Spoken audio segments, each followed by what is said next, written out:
All right, guys. Ryan here at BNR Motorsports. So today we're going to talk a little bit about long travel and standard travel shocks. I see this stuff get thrown about on the Facebook forums, etc., all the time. There's a lot of terribly misinformation out there. I'm trying to educate you guys a little bit more. So this is a long travel front end. On mine, they're a little bit dirty. Underneath my shock covers here is actually my bike. It's a custom spring shock, Fox spring shock that we built at B&R. This is a long travel shock. This shock here is a standard travel shock. Now this is for Yamaha yfzr 450R. Differences when it comes into play with Hondas, Z400s, whatever you got. Hybrids, 125s, 250s, whatever. Well, this is a standard travel. This is a stock shock, revalved, resprung.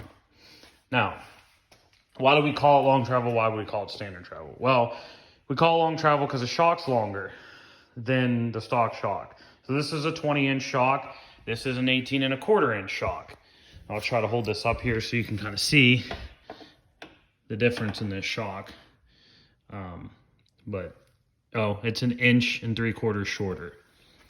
So I'm going to set this down here, make this a little bit easier to show. So all that means is the shock's longer.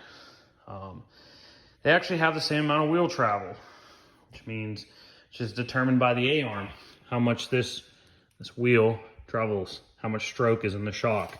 This is your stroke. Easier to show on this. Your stroke is from here to the metal. That's your compressed length. It's how much stroke is in the shock. So between this and this shock, there's actually no difference in wheel travel and stroke with the Hauser A-arm. Now, the bodies are different lengths. As you can see, the body is longer. So that means we have more oil, more volume in this shock. So there are some advantages to that. Allows us to do a little bit more with the valving, allows us to do a little bit more with some stuff. Now, on some bikes, it's a much bigger deal, because you are gaining wheel travel. The Yamaha, it's not quite as big of a deal. But like I said, there are definitely some advantages to it if you want to spend the money on it. The biggest advantage is going to be the A-arm. There's a stock A-arm bike. As you can see, bone stock. A-arm, shock is stock. So this A-arm, the geometry on this A-arm is wrong. So that's why you have to change a shock. You can get the stock revalve to work fairly nicely on a stock A-arm, but not where you could really get to it.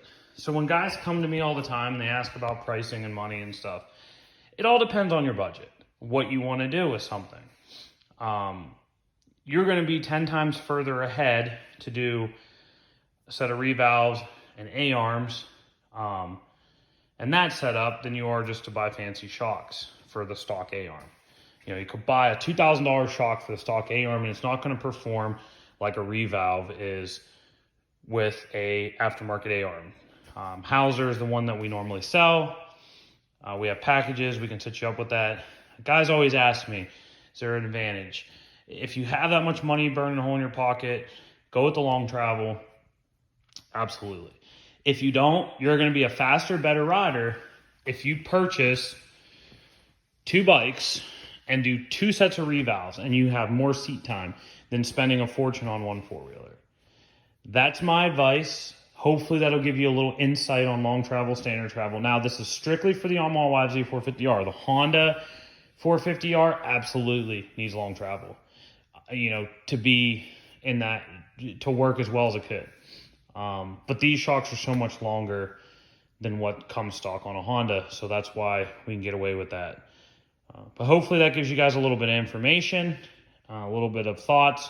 We're going to try to keep these videos coming with a bunch of different stuff because some of the misinformation that's out there floating around, it's hard to read and it's hard to respond to all the time. So I'm going to try to put people over to these videos. These are my personal causes. I personally ride and race these things. So, you know, I have a lot of knowledge in this, been doing this for a really long time at the highest levels of racing. So if you guys got any questions, hit us up and we'll keep these videos coming.